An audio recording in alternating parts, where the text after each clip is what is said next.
A quiet bus driver adored by children uncovers dark secrets after a little girl disappears. But when his past as a soldier resurfaces, the entire town realizes he's the only one who can stop the nightmare, at any cost.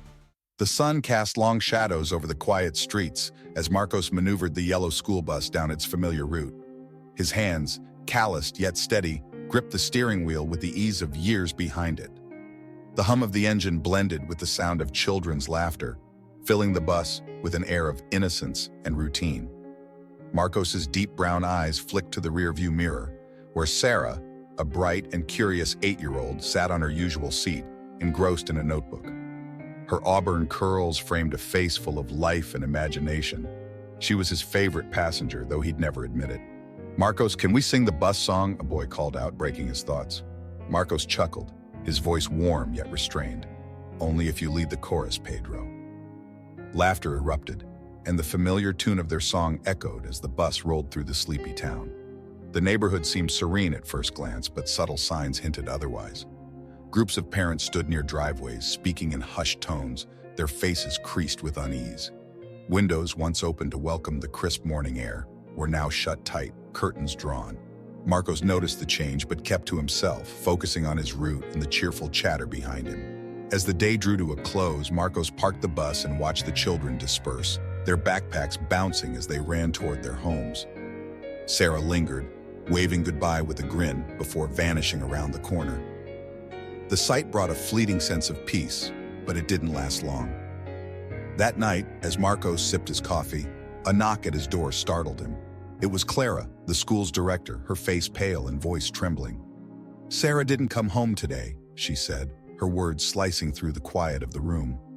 Marcos set his cup down slowly, his mind racing. "What do you mean?" he asked, though he already feared the answer. Clara explained that Sarah's parents had called in a panic. She hadn't returned after school, and no one had seen her since. "I'll help look," Marcos said, grabbing his coat. Clara nodded but hesitated. "The police are involved now. It's best to let them handle it," she cautioned. Marcos's jaw tightened. Something about her tone, the way her eyes darted away, told him she didn't believe it herself. Sleep was elusive that night. The image of Sarah's empty seat haunted him, and questions swirled in his mind. Had she wandered off? Was someone watching her? The unease in the town suddenly made sense, but answers remained out of reach. The next morning, the school bus felt emptier. The absence of Sarah's laughter was palpable, a silence that weighed heavily on Marcos and the other children. Whispers among the students hinted at rumors, some wild, others chilling. Marcos listened but said nothing, his heart heavy with an urgency he couldn't explain. By the end of the day, the community was buzzing with speculation. Marcos overheard parents at the school gate, their words sharp and fearful. "It's happening again," one muttered. "The gang," another began, before trailing off when they noticed Marcos nearby. He met their gazes, but no one offered more. That evening, Marcos sat in his modest living room, staring at the worn bus keys on the table. His life, once predictable and peaceful, now felt on the brink of upheaval. The town's whispers grew louder in his mind, intertwining with his own fears. He thought of Sarah, her smile, her laughter. A quiet resolve settled over him. He didn't know where to start, but he knew one thing: he couldn't stay silent. Marcos sat behind the wheel of the empty bus, staring at the cracked asphalt through the windshield. The engine hummed faintly as if waiting for his next move, but Marcos remained still, his thoughts elsewhere. The ache in his chest grew sharper with each passing hour that Sarah remained missing. He could still picture her small frame, her bright eyes fixed on the notebook she always carried. That notebook. Marcos's brow furrowed. His gaze shifted toward the passenger seats, now silent and haunting in their emptiness.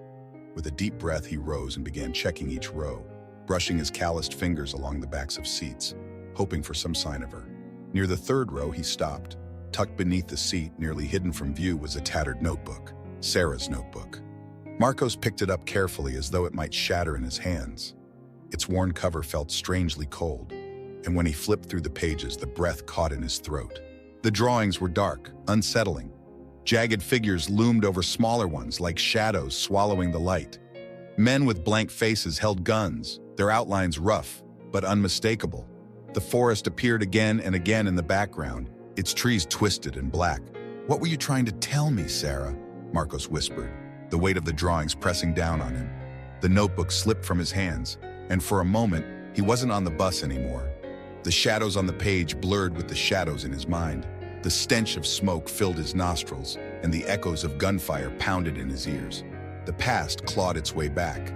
Marcos stumbled back into his seat, gripping the steering wheel as if to ground himself. Memories he'd buried deep, memories of war, surged forward. He could see the barren villages, the hollow faces of people caught in the crossfire. He remembered the weight of the rifle in his hands, the orders barked over crackling radios, and the silence that always followed violence.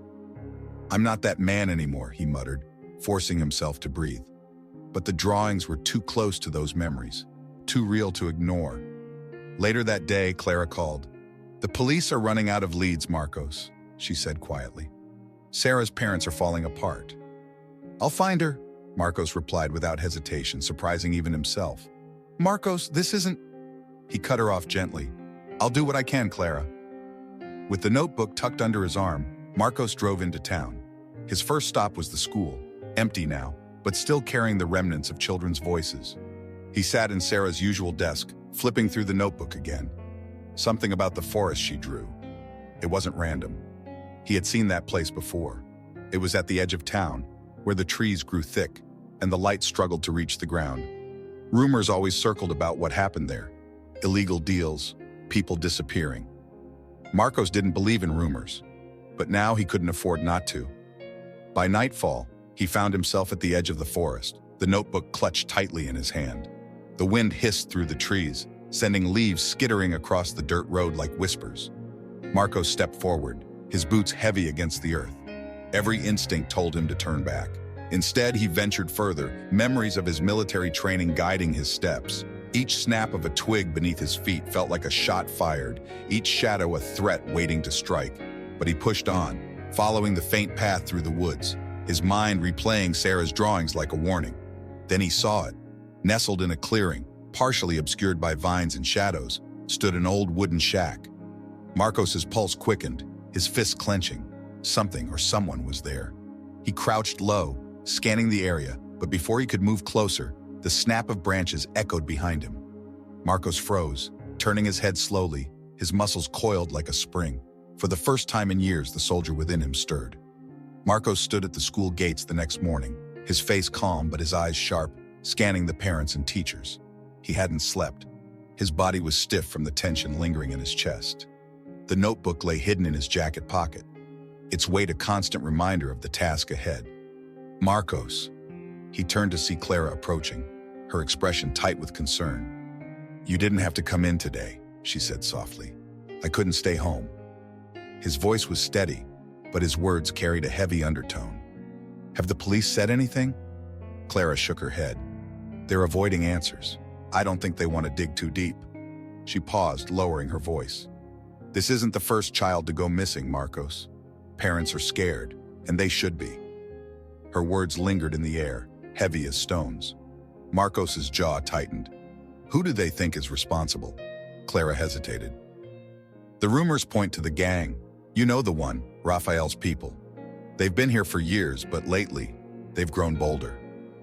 Marcos felt the name strike a familiar chord, his mind drifting to the man's sharp eyes and cruel smile. Raphael had been a shadow in the community for far too long, but now his presence felt suffocating, like a noose tightening. Later that afternoon, Marcos tracked Raphael down at a mechanic's shop near the edge of town. The place reeked of oil and smoke, and men loitered outside, their laughter coarse and hollow. Raphael stood near an old car, his sleeves rolled up, a cigarette hanging from his lips. Marcos approached, his steps firm and deliberate. The laughter died down as the men turned to watch him. Raphael smirked, flicking the cigarette to the ground. "Marcos, the quiet bus driver, what brings you here?" "Where's Sarah?" Marcos's voice was calm, but the steel behind it was undeniable. Raphael's expression barely flickered, but his eyes darkened. "Sarah?" he repeated, feigning ignorance. "You think I know something about that?" "I think you know everything about it," Marcos shot back. The men around Raphael shifted, the tension palpable. Raphael stepped closer, his voice dropping to a sinister murmur. "Careful, Marcos, you're sticking your nose where it doesn't belong." He paused, his gaze narrowing.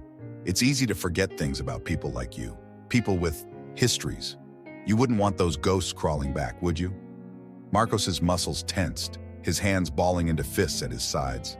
Raphael leaned in closer, the smell of smoke and arrogance hanging between them. Let this one go, trust me, it's not worth it. Marcos stared him down, his silence heavier than words. Finally, Raphael chuckled, stepping back and motioning to his men. Run along, bus driver, drive your kids, stay quiet. As Marcos walked away, he could feel their eyes on his back, sharp and mocking. Raphael's warning echoed in his ears, but Marcos knew one thing for certain: this wasn't over. Marcos stood outside the police station, his shoulders tense as he debated stepping inside. He had avoided this place for years. Too many memories, too many disappointments. But Raphael's words echoed in his mind, gnawing at his resolve. He couldn't do this alone. Pushing open the glass door, Marcos entered the dimly lit room. Behind a cluttered desk sat Mateus, the youngest officer in town. His clean-shaven face and unpolished demeanor stood in stark contrast to the hardened men Marcos once worked with. Mateus glanced up, surprised. "Marcos," Mateus greeted, sitting straighter. "Didn't expect to see you here." Marcos approached, pulling the tattered notebook from his jacket. He placed it on the desk. This belonged to Sarah. Mateus frowned as he flipped through the pages, his expression darkening. "These drawings, you think they mean something?" "I don't think." "I know." Marcos's voice was low but firm. "This town has a problem and everyone's too afraid to admit it." Mateus leaned back in his chair, clearly uneasy. "If you're talking about the gang, you're not the first to point fingers, but confronting Raphael? It's dangerous." Marcos's eyes narrowed. "You know something, don't you?" The officer hesitated, tapping his pen against the desk. "Look, we get reports of strange activity near the forest all the time. Gunshots, trucks coming and going at night, but no one talks. Even the chief turns a blind eye." "Why?" Marcos pressed. Mateus sighed. "Because Raphael's people have friends on the force. They pay well for silence, and anyone who steps out of line disappears." Marcos's fist tightened.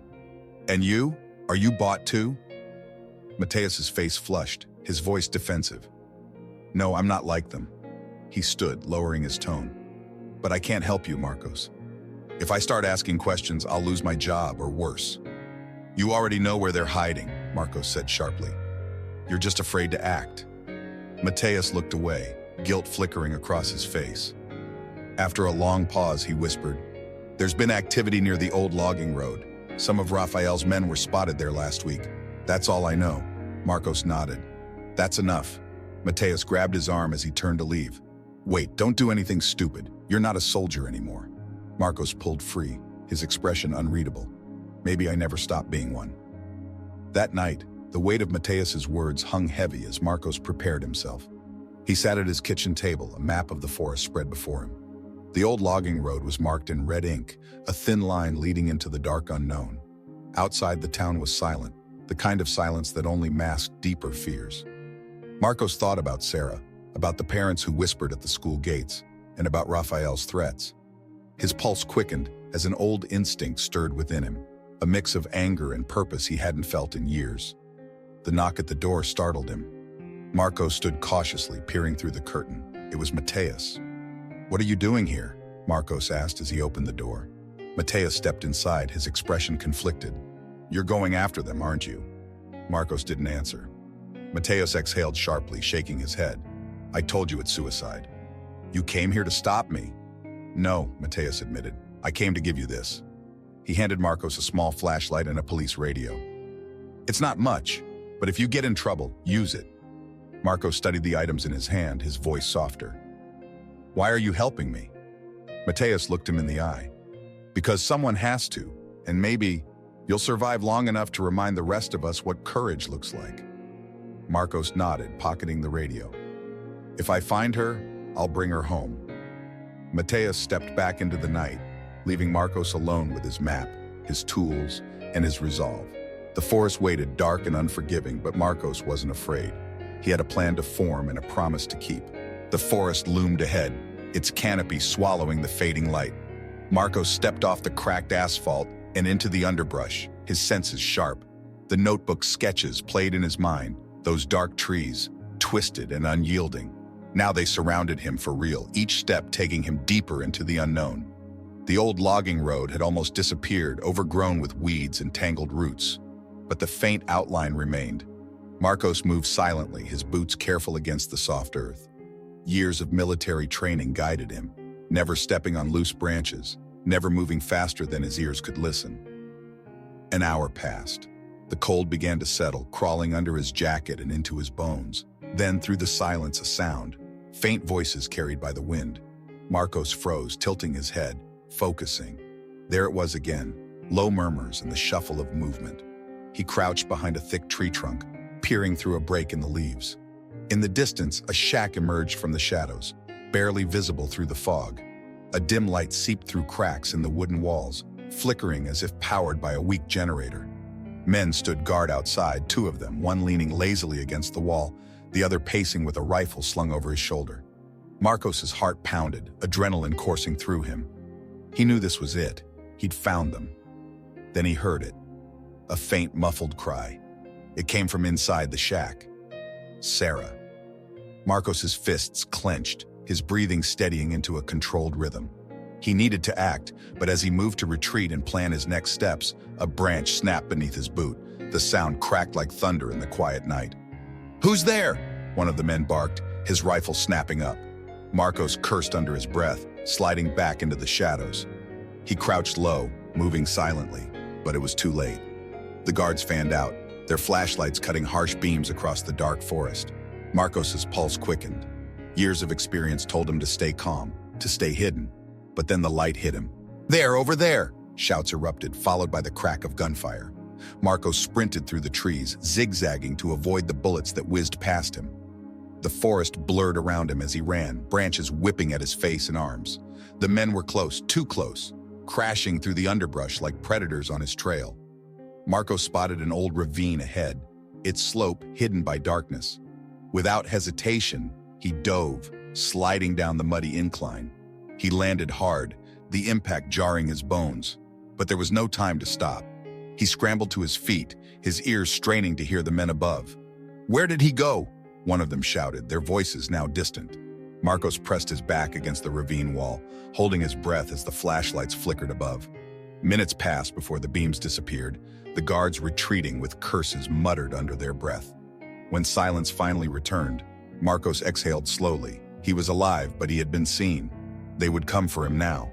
As he climbed out of the ravine, bruised and muddy, Marcos turned his gaze back to where the shack lay hidden in the forest. Sarah was there. He was certain of it, and now he was on their radar.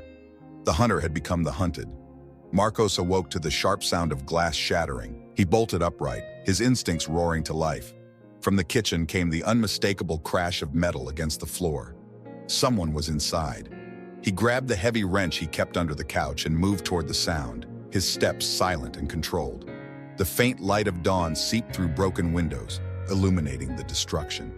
Chairs were overturned, cupboards smashed open.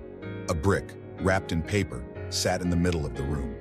Marcos's grip tightened as he picked it up. The note was scrawled in jagged handwriting, "Walk away, or this gets worse."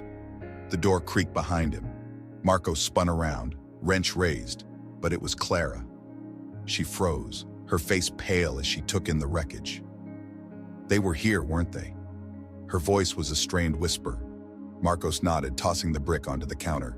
"Raphael's men," Clara exhaled sharply, her fear evident. "You need to stop, Marcos. You can't win this fight alone. They won't just hurt you, they'll hurt anyone you care about." "I'm not stopping." Marcos's voice was calm, but there was no mistaking the steel behind it. "Sarah's alive. I've seen where they're keeping her." Clara's eyes widened. "You found her?" "I found their hideout," he corrected. "But they saw me. Now they're sending a message."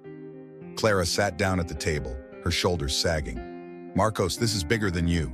We need to involve someone, maybe the media. If people knew what was happening here..." Marcos shook his head. "The media won't save Sarah. Raphael's men would scatter, and she'd disappear forever." He met Clara's gaze, his expression unrelenting. "I won't let that happen." Before Clara could reply, Marcos heard the distant sound of sirens. His gut twisted. "Stay here," he ordered, stepping outside.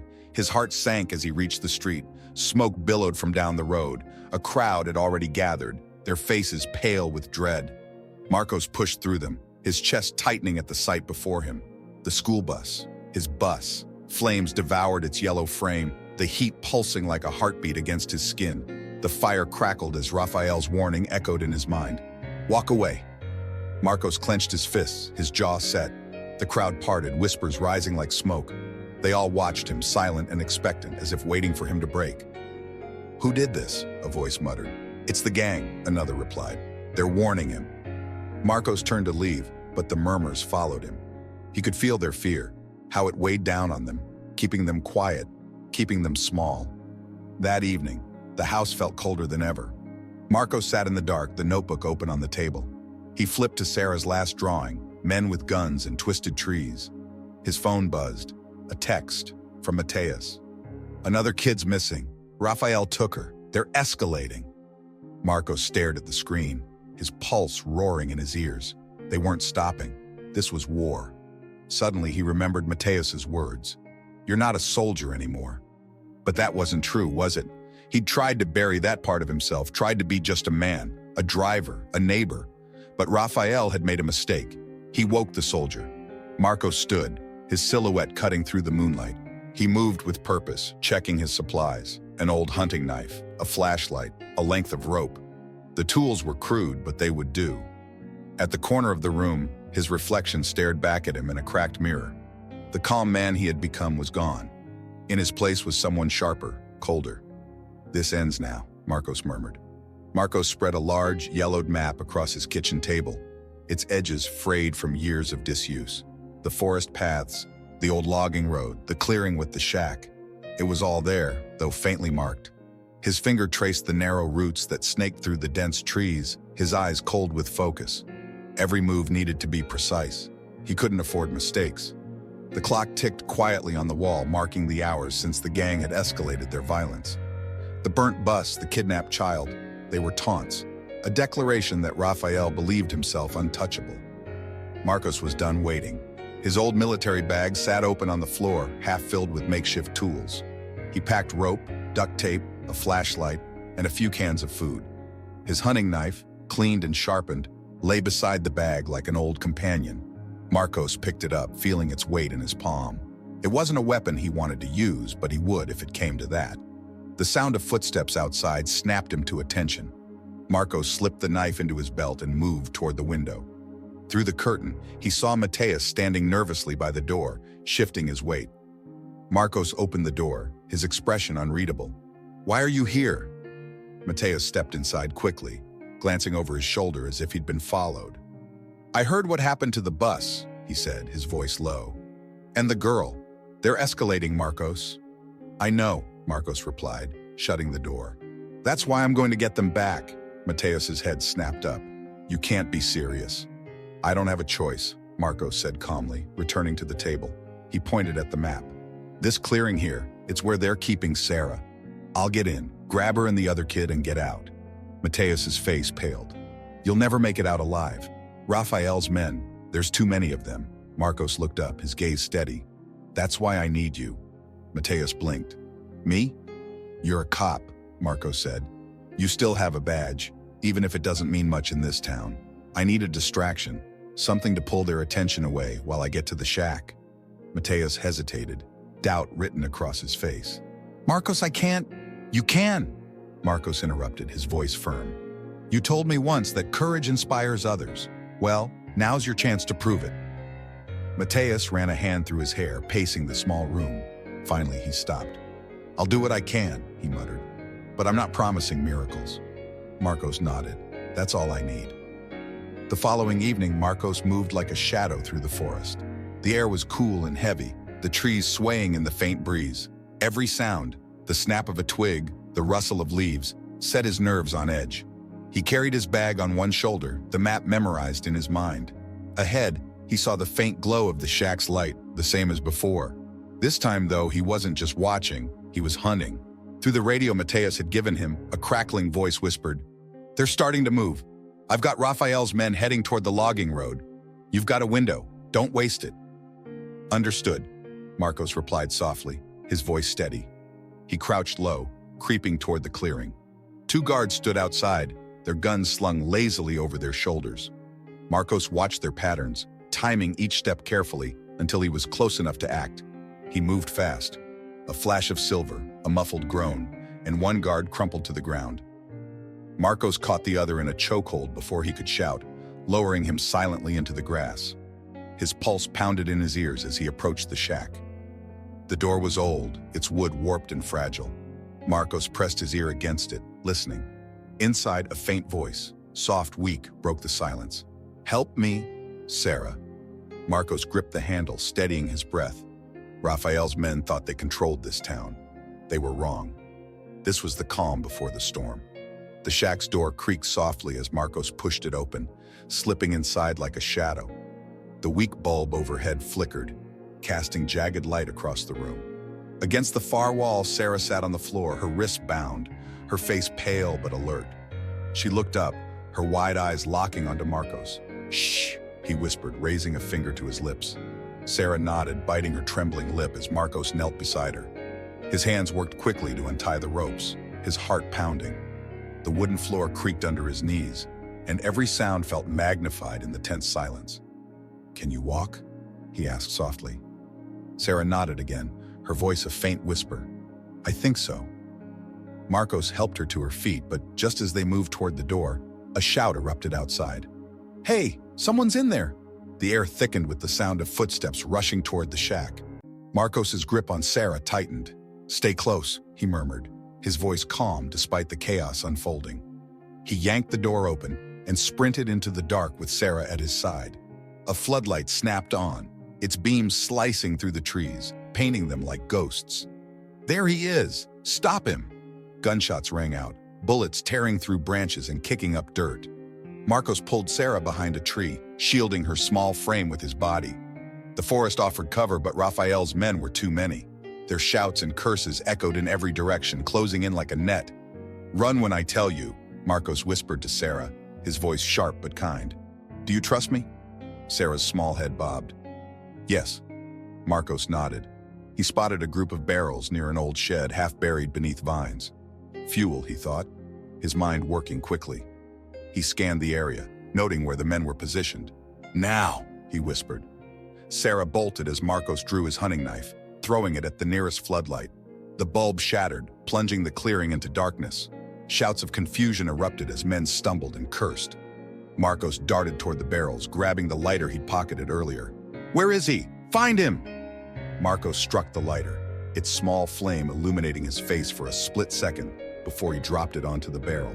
The fire caught instantly, flames roaring to life. An explosion rocked the air as the barrels burst, throwing light and smoke across the clearing. Men yelled, scrambling for cover.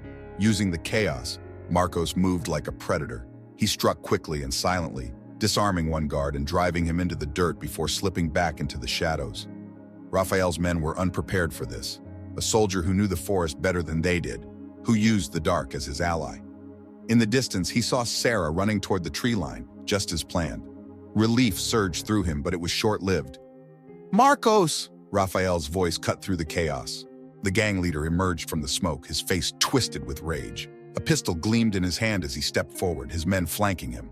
Marcos straightened, stepping into the clearing, his face calm but deadly. "Let her go, Raphael." Raphael laughed darkly, raising the gun. "You think this ends with you saving one little girl? This town belongs to me." Marcos' fists clenched. "Not anymore." Raphael fired. Marcos dove to the side, the shot grazing his arm as he rolled to his feet. Ignoring the pain, he lunged forward, slamming into Raphael and sending the gun skidding across the ground. The two men struggled, their bodies crashing into the dirt. Raphael was strong, his fists brutal, but Marcos had fought stronger men in far worse places. He blocked a blow, driving his elbow into Raphael's ribs. The gang leader staggered back, gasping. "You don't scare me, old man." Raphael spat, his voice ragged.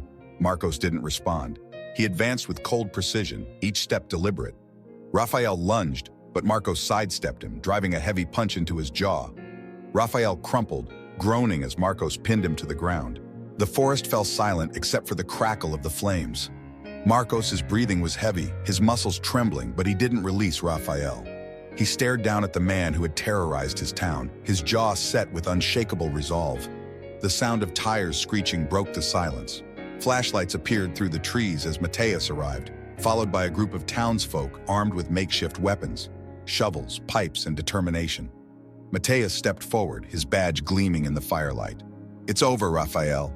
Raphael glared up at Marcos, his face bruised and defeated. "This isn't over," he hissed. Marcos stood, his shadow towering over him. "Yes, it is."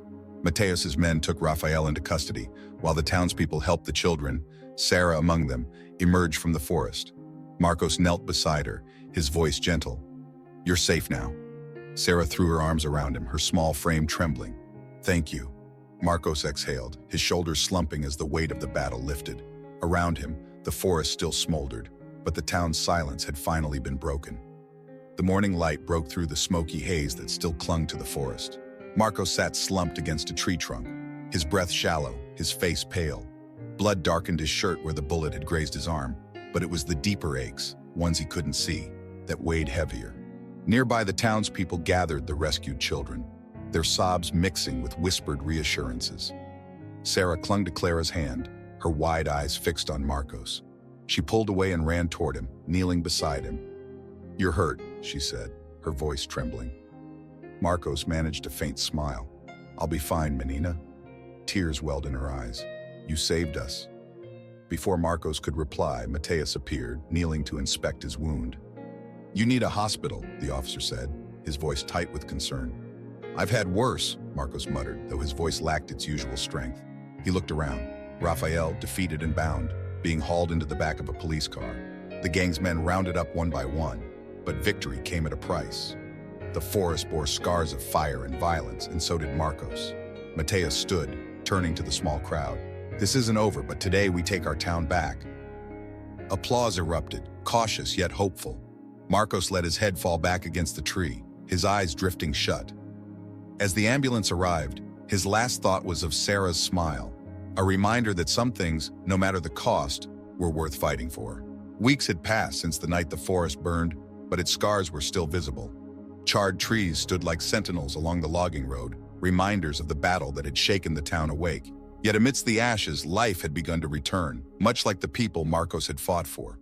Marcos sat on his porch, his arms still bandaged, watching the quiet street. Children ran past, their laughter filling the air, a sound he had feared might be lost forever. Across the road, parents spoke freely, no longer glancing over their shoulders in fear. A familiar figure approached, Clara, holding a small bouquet of wildflowers. She smiled as she climbed the steps. "I thought these might brighten up the place." Marcos took the flowers with a quiet nod. "Thank you." Clara sat beside him, her gaze soft. "You know, the town sees you as a hero." Marcos exhaled, shaking his head. "I didn't do it for that." "I know," she replied. "But because of you, the police are investigating Raphael's network.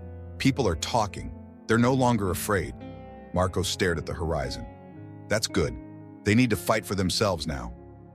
Clara studied him for a moment. "And what about you? What will you do?" Marcos glanced at the street, where Sarah waved to him before running to join her friends. He smiled faintly. "I'll keep driving the bus." Clara raised an eyebrow. "That's it?" Marcos's eyes grew distant. "For now." The town still had its shadows, but they were fading. Marcos knew this wasn't the end of the fight, but for today, peace had been earned. As the sun dipped lower, painting the sky gold, Marcos sat quietly, letting the moment settle. It wasn't a perfect ending, but it was a new beginning. The story of Marcos teaches us that courage often comes from unexpected places. When silence becomes the shield for fear and injustice, it only takes one person to stand up and break it. Marcos's choice to face his past and fight for what's right reminds us that true heroes are those who act, even when the odds seem impossible. Now ask yourself, what would you have done? Would you step forward? Or would you let the shadows remain unchallenged?